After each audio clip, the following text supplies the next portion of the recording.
Solitary কনফাইনমেন্টে আগামী 7টা দিন কাটানোর চেষ্টা করব। আমাকে বন্ধ করে দাও। Bye Jimmy. আশা করবো আমি পাগল হয়ে যাব না। আগামী 7টা দিন আমি এই সাউন্ড প্রুফ হোয়াইট রুমে কোনো হিউম্যান কন্ট্যাক্ট এবং কোনো বিনোদন ছাড়াই কাটাবো। এবং যেহেতু এটা সাইকোলজিক্যালি খুব ডেঞ্জারাস, তাই এই রুমের বাইরে একজন ডাক্তার আমাকে সবসময় লক্ষ্য রাখছে যাতে আমি পাগল না হয়ে যাই। আমি সাইকো হসপিটালে বিগত 23 বছর ধরে কাজ করছি, আর এটা আমার জীবনে দেখা সবচেয়ে মারাত্মক একটা জিনিস। কেউ যদি 50 ঘন্টার বেশি এই হোয়াইট রুমে কাটায় তাহলে তার পার্মানেন্টলি সাইকোলজিক্যাল ড্যামেজ হতে আর পারে। আমাকে এখানে কাটাতে হবে 168 ঘন্টা। খুব সম্ভাবনা আছে এখানে থাকতে থাকতে আমি পাগল হয়ে যেতে পারি, ডাক্তারি পরিভাষায় যাকে বলে সাইকোসিস। আর বাকিরা আমাকে এটা করতে বারণ করেছে কারণ আমার বড় ক্ষতি হয়ে যেতে পারে। একে 7 দিন জীবন্ত কবর দিয়ে রাখা হয়েছিল। হ্যাঁ। এটা কি ওর থেকেও কঠিন? অনেক কঠিন। ওর কোনো সোশ্যাল কন্ট্যাক্ট নেই। যদি তোমার ব্রেনে কোনো রকম ইনফরমেশনই না ঢোকে তাহলে সেটা তৈরি করবে একটা ক্রেজিনেস, হ্যালুসিনেশন হবে, প্যারানোইয়া হবে।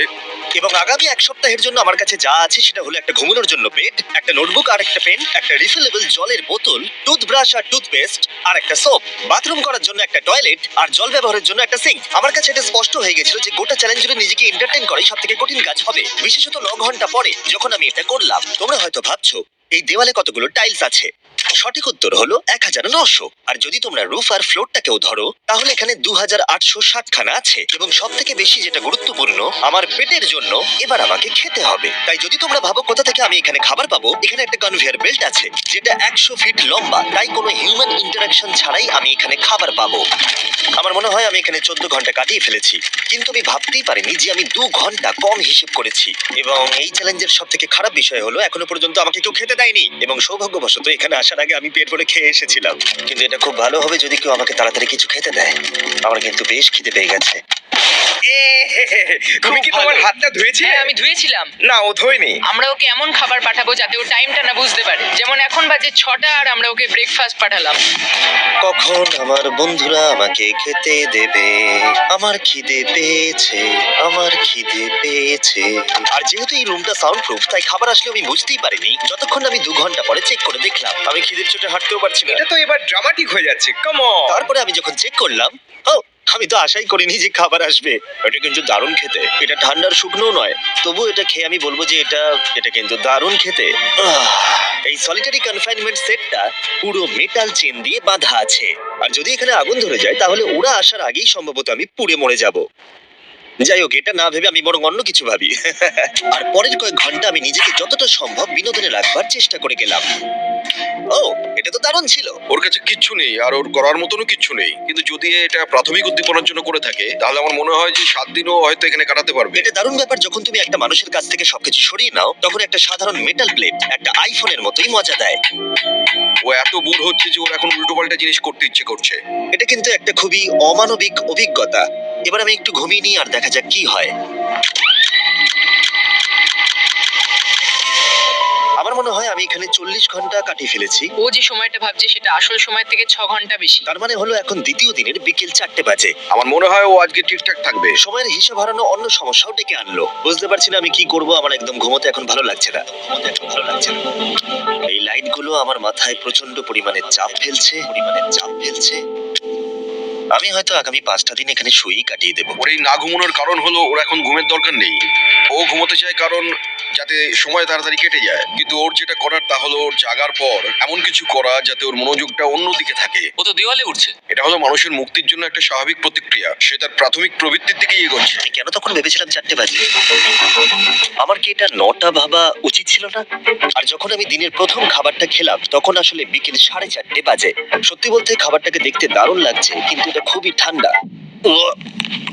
বাকিটা খাবার থেকে বরং আমি না খেয়েই থাকবো। তাই আর যখন আমার দ্বিতীয় খাবারটা এলো মনে হলো মাত্র 1 মিনিট পেরিয়েছে। দেখা যাক কনভেয়ার বেল্টে কি এসেছে। দাঁড়াও, এটা কতক্ষণ পরে এলো? আমাকে কি দুবার খাওয়াচ্ছে নাকি? আজকে ডেফিনেটলি 2 নম্বর দিন আর আমি সেকেন্ড ব্রেকফাস্ট পেলাম, কিন্তু আমি আগেরটা বেশি খাইনি। সেটা দেখি ওরা হয়তো আরেকবার খাবার পাঠিয়ে দিয়েছে। বুঝতেই পারছি না যে প্রথম ব্রেকফাস্টটা কনভেয়ার বেল্টে কতক্ষণ ধরে পড়েছিল। তোমরা দেখতে পাচ্ছ ও উল্টোপাল্টা কথা বলছে। যত সময় যাবে ততই এটা বেড়ে যাবে। আর আজকে শুধু 2 নম্বর দিন। আমি বুঝতে পারছি না আমি কি করব। দেখা যাক আমি কতক্ষণ অবধি গুনতে পারি। 1 2 3 একে দেখে পাগল মনে হচ্ছে, তাই না? 5 6 5 5 6 6 5 6 কিন্তু যখন তোমরা এরকম সিচুয়েশনে পড়বে যেখানে তোমাদের কিছুই করার থাকবে না, 999 তখন ভেতর থেকেই আসলে এগুলো হতে থাকবে। 1000 এরকমই চলবে আর ও এরকম উল্টোপাল্টা জিনিস করতে থাকবে। আর সেটা বোঝাই যাচ্ছিল উনি ঠিকই বলেছেন, কারণ এরপর চ্যালেঞ্জে আমার পাগলামি বেড়েই চলেছিল। তোমাদের কি মনে হয় আমি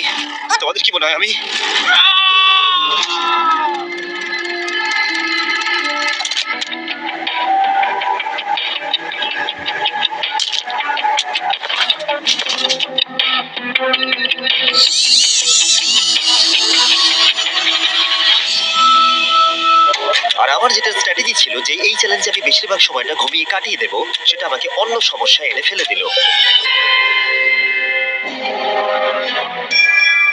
আমি এখানে খাবার দেখতে পাচ্ছি, এটা তো একদম ভিজে আর ঠান্ডাও। কতক্ষণ ধরে এটা এখানে পড়ে আছে? খাবারটা প্রায় 7 ঘন্টা ধরে ওখানে পড়ে আছে। উয়াহ, এই আইসক্রিমটা যে খাবে তাকে আমি সবকিছু দিতে পারি। আমার মনে হয় যতটুকু খাবার আমি খেয়ে ফেলেছি, কিন্তু আবার আমার খিদে পেয়ে গেছে। নর্মালি আমি একসাথে অনেকগুলো ভিডিওর কাজ করে থাকি, তাই সবসময় আমার উপরে বেশ চাপ থাকে, কিন্তু এখন এই মুহূর্তে আমার সেরকম কোনো চাপ মনেই হচ্ছে না। কিন্তু আমার মাথায় অনেক কিছুই ঘুরছে। যেহেতু আমি এখানে একেবারেই একলা, তাই আমি বাইরের জগৎকে প্রতি মুহূর্তে মিস করে চলেছি। এটা সম্পূর্ণ একটা আলাদা অনুভূতি যাতে আমি অভ্যস্ত হয়ে উঠছি। এটা বোঝানো খুবই কঠিন যে কিচ্ছু করার না থাকলে কি মনে হতে পারে। আমি আবার খুব বোর হতে শুরু করে দিয়েছি। ও সত্যি বলতে আমার মাথার উপরে খুব চাপ পড়ছে এবার। আমার বোর লাগছে। বাচ্চাও, আমি এখনো 168 ঘন্টার কাছাকাছিও পৌঁছতে পারিনি। তাই যখন 65 ঘন্টা হলো, আমি এটা করতে শুরু করলাম। হাতের উপরে আমি দাঁড়াতে পারবো?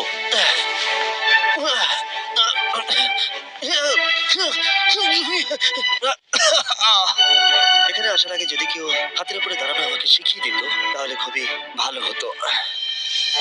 সে নতুন কিছু আবিষ্কার করতে চাইছে যেটা সে কল্পনা করছে, যাতে সে এই বিষণ্ণতা থেকে নিজেকে মুক্ত করতে পারে।